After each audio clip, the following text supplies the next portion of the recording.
Espacio Sofía. Historias inspiradoras, palabras que transforman. Un lugar para integrar la espiritualidad en tu día. Espacio Sofía en Citas de Radio. Una cita para desplegar el alma.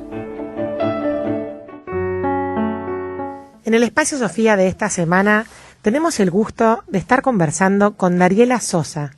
Ella es venezolana, es periodista y es una escritora muy emprendedora. Fundó una página llamada soyarepita.com con las cuentas en las redes sociales @soyarepita, que intenta mejorar la experiencia psicológica de leer noticias sobre Venezuela. La cuenta en Twitter, por ejemplo, tiene 25.000 seguidores y todos los días le manda un newsletter a quienes lo requieran de manera gratuita para leer noticias sobre Venezuela. Bienvenida a Citas de Radio, Dariela. Mi nombre es Elisa Peirano. ¿Cómo estás? Hola Elisa, muchísimas gracias por la invitación. Contenta de estar aquí en el programa. Bueno, Dariela, la verdad que es un honor para nosotras conversar con vos. En la página soyarepita.com ustedes dicen que intentan compartir frustraciones, promover la conversación inteligente y buscar soluciones.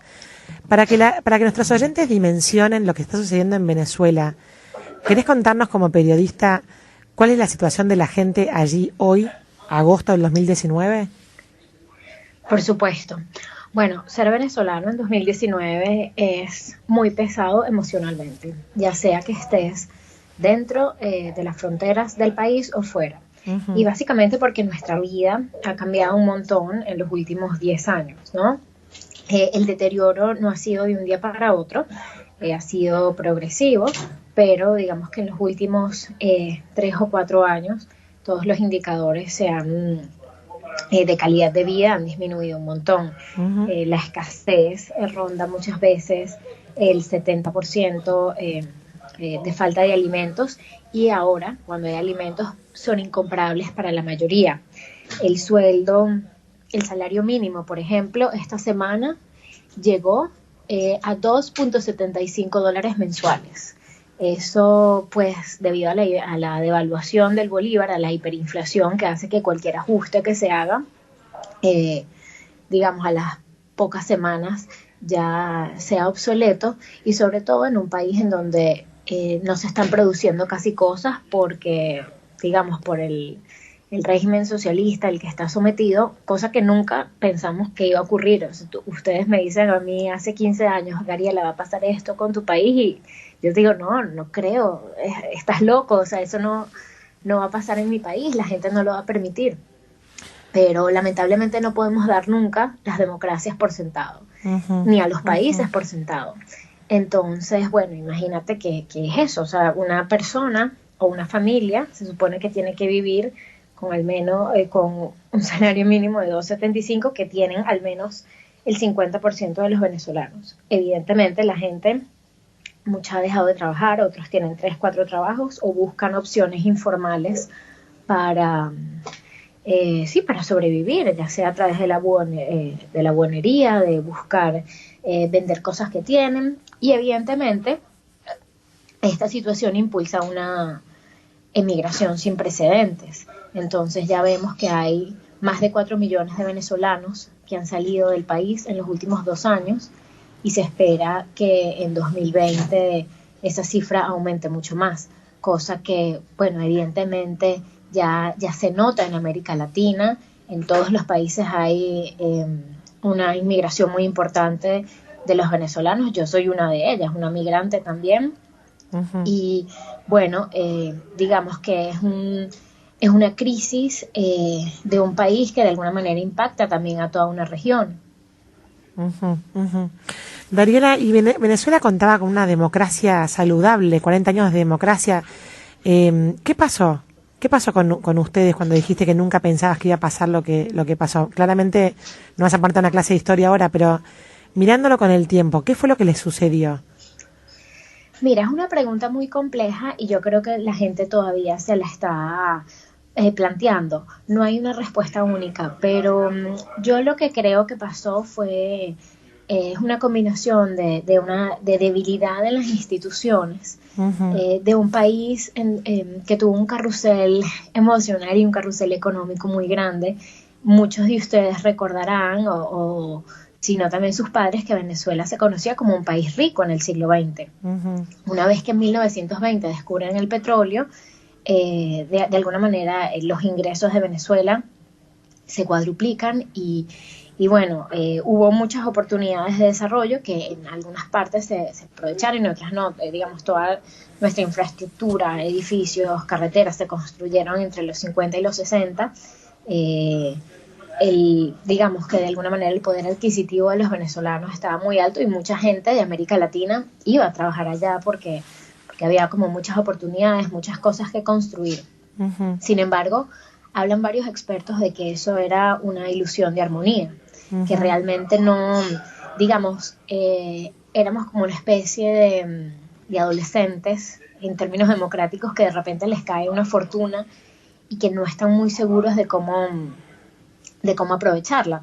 Te doy un ejemplo: Noruega también tuvo unos ingresos muy altos de petróleo, pero ellos decidieron como que no echárselos todos encima, no gastarlos todos de una vez, sino de alguna manera, sabiendo que el petróleo tampoco dura para siempre, hacer una especie de fondo que pudiese ser útil para cuando hubiese época de vacas flacas, ¿no? Entonces, saber cómo gestionar esa cantidad exorbitante de dinero que te entró en un momento.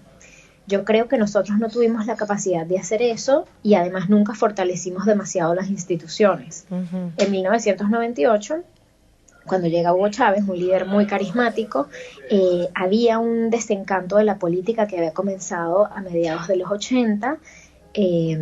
Digamos que también había mucha corrupción, que las promesas de cambio y de modernidad no habían sido totalmente cumplidas, y entonces Chávez encuentra un caldo de cultivo muy apropiado para ganar elecciones legítimamente. Chávez fue un presidente muy popular. El tema es que tenía bastante desprecio por las instituciones y era bastante autoritario, y poco a poco, en esto ya llevamos 20 años, se fueron debilitando las instituciones hasta un punto en donde pues ya el sistema judicial está totalmente cooptado, y en Venezuela no podemos hacer unas elecciones ahorita para cambiar el sistema de gobierno que tenemos. Entonces, bueno, eso nos dejó en una situación muy vulnerable, muy precaria, y entonces, bueno, ahora estamos también en una situación inédita donde tenemos un gobierno encargado que lo encabeza Juan Guaidó y que lo reconocen más de 50 países, pero al mismo tiempo tenemos un gobierno de facto de Nicolás Maduro, que es el que realmente tiene el control dentro de las fronteras de Venezuela. Y Daniela, vos cuando decidiste irte de tu país, ¿cómo fue esa decisión y por qué decidiste irte en ese momento? Claro, mira, nosotros vinimos a Argentina, y cuando digo nosotros hablo de mi esposo, mi hija y yo, en 2018, el año pasado, en agosto de 2018. No fue una decisión fácil porque a uno no le gusta irse de su país, aunque de repente puedes tener oportunidades en otro país o que haya otras culturas que son interesantes y que tienen de alguna manera afinidad con la tuya.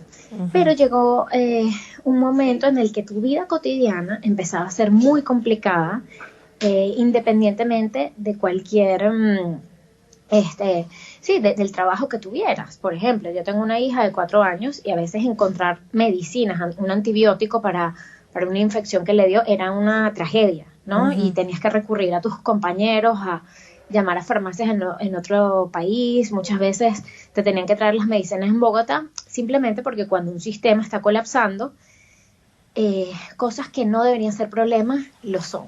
E igualmente con el tema de los alimentos, ¿no? Entonces, de alguna manera la cotidianidad se hizo muy complicada. La criminalidad también está muy alta en Venezuela ahorita. No es algo nuevo, es algo que simplemente se ha ido fortaleciendo ante un Estado que no pone ningún tipo de contrapeso y que tiene, lamentablemente, dentro de sus fuerzas policiales digamos, muchas personas que están vinculadas en negocios ilícitos también. Y simplemente vivir en un estado fallido es muy difícil, en donde no hay reglas de juego, a pesar de que, bueno, uno ve que prácticamente ningún país es perfecto y todos tienen sus defectos, y y en ninguno puedes decir que no hay ninguna clase de corrupción, pero en ese caso fue muy difícil y bueno, por eso tomamos la decisión de salir con vísperas de eventualmente regresar. Pero bueno, tiene que haber algunas condiciones. Nosotros para regresar no esperamos que el país esté completamente arreglado, pero sí que hay algunas condiciones en donde tú digas, mira, yo creo que la tendencia va a cambiar en los próximos años y queremos ser parte de la reconstrucción. No es la decisión que toma todo el mundo. Mis padres, por ejemplo, se quedaron allí porque sienten que en su lugar es allí. Muchas personas también sienten el desarraigo al ir a otro país con otras culturas en donde no tienes tus redes de apoyo. Cosas tan sencillas como los asados familiares los domingos es algo que no tienes y que te hace falta cuando te mudas, pero yo creo que cada quien tiene que tener una conversación muy profunda consigo mismo, que implica mucho también conocerse y conocer las dimensiones de las prioridades, de lo que importa o no y del momento de tu vida en el que estás, y bueno, y tomar la decisión que creas que más te conviene en el momento, que probablemente no sea la que te da todas las satisfacciones, pero que llegas a la conclusión de que es la que corresponde para el momento y el contexto en el que estás viviendo.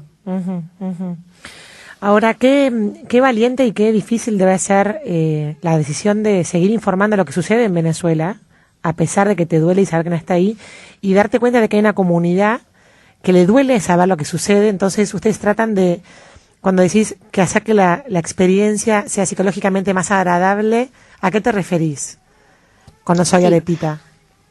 Mira, en Arepita, que como tú mencionaste al principio es un newsletter, un boletín que trata de narrar de manera creativa o psicológicamente más saludable lo que ocurre en Venezuela, surge porque, como te comenté al principio también, estar enterado de lo que ocurre en Venezuela es una experiencia muy frustrante y dolorosa en estos días, ¿no? En estos días de conflicto sostenido. Entonces, de alguna manera, mucha gente lo que ha decidido es como olvidar o esconderse de la información y prefiere no leer porque es doloroso. Sin embargo, la información es necesaria para tomar decisiones. Ya sea que tú estés dentro del país o fuera, tienes que saber porque eso afecta a tu familia, alguna propiedad que tengas allá, a tus amigos. Entonces, no simplemente esconder la cabeza como un avestruz no funciona. Pero sí entendíamos que la experiencia de lectura, de consumo de noticias tenía que ser mejorada. Entonces nosotros somos un grupo de periodistas y bueno, y otros profesionales que queremos, sin perder el rigor periodístico de la noticia, buscar maneras novedosas de contar esas historias, y nos dimos cuenta que a través de dar el contexto suficiente del orden, del ritmo y de utilizar recursos como la creatividad, las anécdotas, que de alguna manera evocan memoria de algunos tiempos mejores o más felices, y al final también el humor y la sátira pueden hacer que en una misma experiencia de lectura puedas informar a la gente, pero que al mismo tiempo queden con un buen sabor de boca al terminar de escuchar este podcast o de leer este boletín. Entonces, bueno, con esa idea surgió Arepita y tenemos este boletín que se llama Arepita porque es la comida típica de los venezolanos y generalmente se consume en el desayuno, y el boletín se envía en la mañana, alrededor de las 7 de la mañana hora Venezuela, y nada, también pues eso, o sea, lo que queremos es que la gente siga informada, pero a través de pensar mejor la experiencia de consumo de noticias, la gente tenga una mejor experiencia psicológica y de alguna manera pueda informarse, pero continuar bien su día. Nosotros siempre hablamos de la dieta informativa, así como uno debe cuidar su dieta de alimentos, que tenga proteínas, que tenga carbohidratos, que tenga grasas y cuidar las cantidades. También tenemos que cuidar lo que consumimos, que en épocas de redes sociales y de fake news y de desinformación, muchas veces consumimos mucho contenido basura que no nos informa o que de repente tampoco nos deja contentos. Entonces nosotros curamos mucho esa experiencia psicológica de consumo de noticias para que sea la más nutritiva posible para el usuario y que al mismo tiempo también le genere bienestar. Por cierto, aprovecho por si hay gente venezolana que nos está escuchando o los que nos están escuchando tienen amigos o compañeros de trabajo venezolanos que se pueden suscribir al boletín de manera gratuita a través de www.soyarepita.com o también seguirnos por redes sociales, como tú mencionaste, en @soyarepita, en Facebook, en Instagram y en Twitter. Qué bárbaro, qué buena manera de por lo menos hacer algo con lo que está sucediendo en tu país, Dariela. Vuelvo sobre una frase que dijiste en otra entrevista, que dijiste que una nacionalidad es más que un territorio, ¿no? Qué importante sentirte venezolano a pesar de no estar físicamente en Venezuela.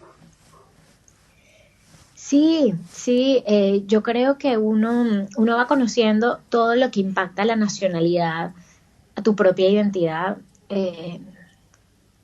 con el paso de los años y sobre todo cuando sales de tu país, porque cuando estás en tu país, o sea, ya sea que vives en Argentina o en Chile o en Estados Unidos, pues esa es tu opción default.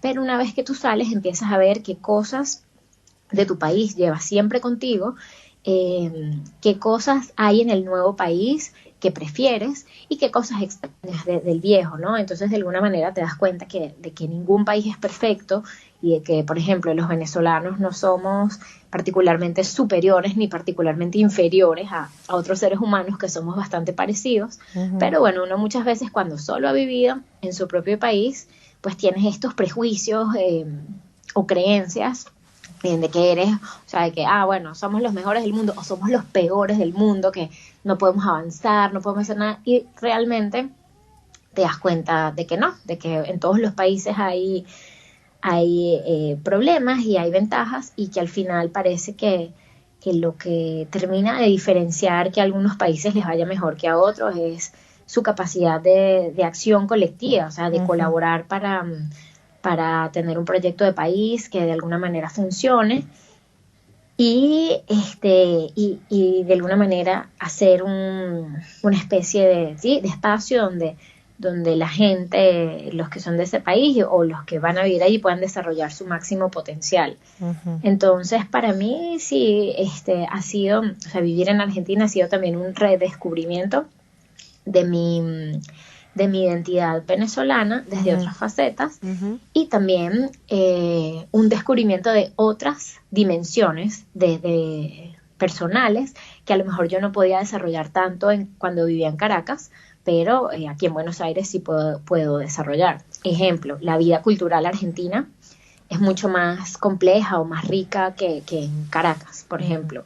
Y además también hay un poco más de seguridad, entonces la gente sale mucho más de noche. En Caracas, no solo el año pasado, sino desde hace 5 o 10 años, es muy riesgoso salir de noche. La gente trata de recogerse en su casa a las 9, 10 de la noche y eso evidentemente tiene consecuencias en la vida cultural, en digamos, cosas que son más allá del trabajo y de disfrutar la ciudad desde otras perspectivas, ¿no?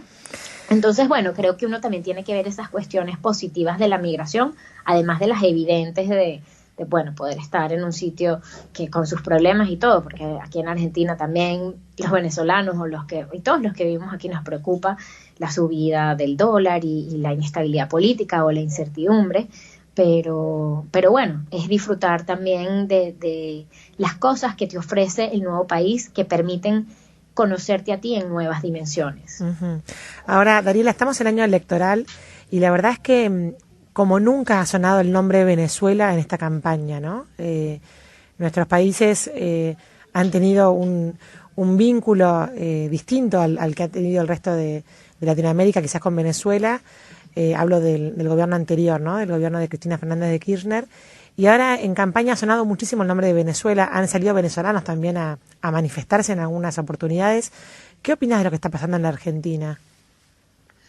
Sí, mira, para mí, yo siempre soy muy prudente al opinar políticamente de otro país, porque siento que es muy fácil cuando uno no lleva como el pulso y no has vivido muchos años aquí, como caer en sobresimplificaciones, ¿no?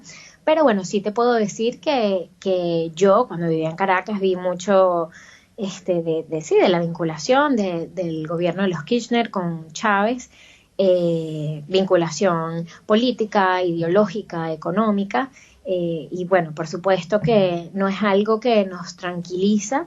De hecho, bueno, el candidato Alberto Fernández ya declaró públicamente que su posición sería más neutral, entre comillas, porque al final es apoyar por default a Maduro, de ganar. Y bueno, la verdad es que nosotros con este gobierno, por más que a lo mejor haya tenido pues muchas deficiencias y cosas que también uno sufre a nivel económico, también digamos desde el punto de vista de apoyo diplomático, pues Argentina ha sido uno de los grandes aliados de la Asamblea Nacional Venezolana, que es el único organismo ahorita que todavía conserva una legitimidad, porque fue electo en 2015 con mayoría opositora, pero que luego simplemente Nicolás Maduro no quiso reconocer. Y bueno, digamos ya el resto de la historia lo sabemos, ¿no? Pero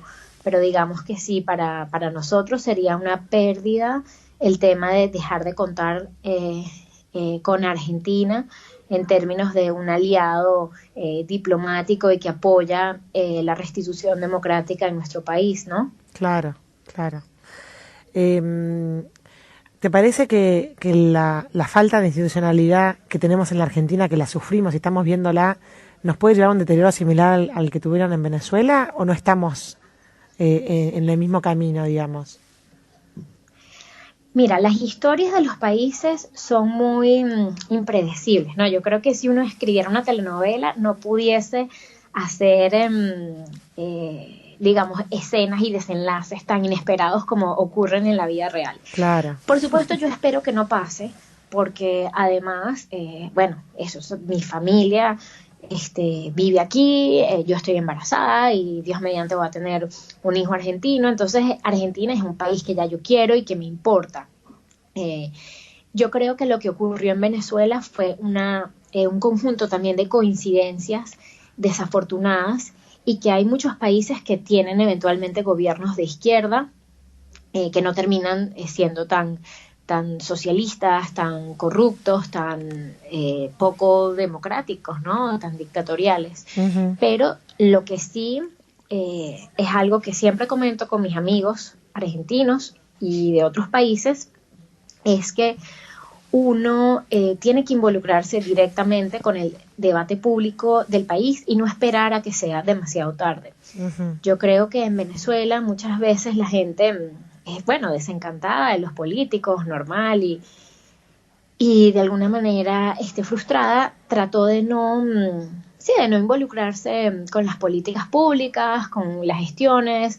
Se quejaban de los partidos políticos, pero no intentaban hacer nada por mejorarlos, o no intentábamos hacer nada por mejorarlos, y eso de alguna manera hizo que se deteriorara tanto nuestro Estado de Derecho. Claro. Que luego te das cuenta de que la política se mete en todos lados. O sea, que aunque tú no te metas con la política se mete contigo. Entonces, yo lo que quisiera que hubiésemos hecho, y asumo parte como de la culpa compartida de mi país, pero también la verdad es que cuando llegó Chávez a Venezuela yo tenía 13 años. O sea, ni siquiera había votado nunca. O sea, toda mi vida política y luego periodística fue pues bajo el chavismo, ya sea representado por Chávez o representado por Maduro. Entonces creo que tenemos que empoderarnos mucho más e involucrarnos en lo que ocurre en nuestro país como si fuese algo que ocurre en nuestra propia casa. Uh-huh. Es como tienes una fuga de gas o de agua en tu casa y por supuesto que le das prioridad a buscar cómo arreglarla, ¿no? No esperas a que lo haga el vecino si es tu casa. Entonces yo quisiera rescatar esa metáfora y invitar a todos los que nos escuchan a que se involucren desde los términos más locales, ¿no? Desde su comuna, sus organizaciones políticas, ya sea un sindicato o el grupo de padres y representantes del colegio o un partido político. No hay que tenerle miedo a pertenecer a los partidos políticos. A veces uno se abstiene de hacerlo porque no quiere como caer en exceso de ideologías o fanatismos, pero al final pues tener un rol más activo en la construcción de ese proyecto país y en el destino de tu propio país, creo que es un anticuerpo muy importante para protegernos de estos regímenes autoritarios o dictatoriales que una vez que se instalan es muy difícil sacarlos, que fue lo que nos pasó a nosotros, que entonces ahora muchas veces la gente dice, bueno, pero si ustedes son mayoría, ¿por qué no hay elecciones? No, mira, es que sí hay elecciones, pero tenemos un poder electoral en donde no todo el mundo puede votar, donde se manipulan los datos y las informaciones, te cambian el centro electoral de un día a otro dependiendo del circuito y de la tendencia política que haya, simplemente se retrasan las fechas de las elecciones, no se cumplen con los plazos que son, entonces creo que prevención es mucho mejor que tratar de actuar y de buscar soluciones drásticas o desesperadas como son las que los venezolanos necesitamos en este momento, y por eso el Grupo de Lima se reúne y piensan, bueno, ¿qué vamos a hacer? Porque tampoco es tan fácil como, vamos a invadir Venezuela, o sea, ¿qué tipo de ejércitos van allá? ¿Qué tipo de países se quieren arriesgar? Luego, ¿cómo se controla el territorio? Entonces es mucho más complicado de lo que parece. Por eso hago tanto énfasis en la prevención y en el cuidado de la democracia como si fuera una planta de tu jardín. O sea, sabiendo que no está ahí por default y que si no la cuidamos, si no la revitalizamos, poco a poco puede ir muriendo. Clarísima. Bueno, muchísimas gracias, Dariela, por estos minutos con Citas de Radio. La verdad que ha sido muy, muy clara y nos dejas pensando. Bueno, Elisa, muchas gracias a ti por tu interés en Venezuela. La verdad es que aprovecho para agradecer a todos los argentinos que han acogido a la comunidad venezolana con mucho cariño. Sé que este es un país de inmigrantes y que valoran la diversidad, y bueno, nosotros pues, aunque queremos regresar eventualmente algún día a nuestro país y nuestro hogar, estamos muy agradecidos de estar aquí, de las oportunidades que nos han dado, y esperamos aportar valor también para hacer una mejor Argentina entre todos. Espectacular. Muchísimas gracias, Dariela, y quedamos en contacto para futuras comunicaciones. Claro que sí. Un abrazo. Adiós. Bueno, y así pasaba en el Espacio Sofía este testimonio de esta periodista venezolana, Dariela Sosa, que trata desde soyarepita.com acompañar a los venezolanos a poder enterarse de lo que sucede con su país de una manera un poquito menos dolorosa. ¿Te gustó esta conversación? Te esperamos todos los días en sofiaonline.com.ar.